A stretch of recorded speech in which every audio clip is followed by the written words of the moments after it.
কলকাতার new town এলাকার সঞ্জীবা গার্ডেনে যে ফ্লাইট থেকে এমপি আনোয়ারুল আজিম আনারকে হত্যা করা হয়েছিল, সেই ফ্ল্যাটের সেফটি ট্যাঙ্ক থেকে মরদেহের খণ্ডাংশ উদ্ধার করা হয়েছে সন্ধ্যার দিকে। এ বিষয়ে মঙ্গলবার রাতে মোবাইল ফোনে এমপি আনারের কন্যা মুমতারিন ফেরদৌস ডরিন বলেন, মরদেহের খণ্ডাংশ উদ্ধারের খবর মিডিয়ায় দেখেছে। আনুষ্ঠানিকভাবে ওই খণ্ডাংশ বাবার কিনা সেটি নিশ্চিত করেনি পুলিশ। আমার ভারতীয় ভিসা রয়েছে, ডিএনএ স্যাম্পল দেওয়ার জন্য কলকাতা পুলিশ ডাকলে অবশ্যই যাব। ডরিন আরও বলেন, আমার বাবাকে পরিকল্পিতভাবে হত্যা করা হয়েছে। যারা এর সঙ্গে জড়িত তিনি সবার দৃষ্টান্তমূলক শাস্তি চান। বাবার হত্যার সঙ্গে অন্য কেউ জড়িত আছে কিনা গভীরভাবে তদন্ত করতে হবে, কেউ যেন বাদ না পড়ে। গত 12 মে চিকিৎসার জন্য ভারতে যান ঝিনাইদহ 4 আসনের সংসদ সদস্য আনোয়ারুল আজিম আনার। এরপর 13 মে ভারতের বন্ধু গোপালের বাড়ি থেকে দুপুর 1টা 41 বের হয়ে নিখোঁজ হন।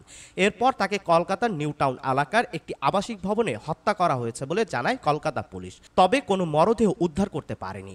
অবশেষে মঙ্গলবার সন্ধ্যায় ওই ভবনের সেফটি ট্যাঙ্ক থেকে মরদেহের খণ্ডাংশ উদ্ধার করা হয়েছে বলে জানা গেছে।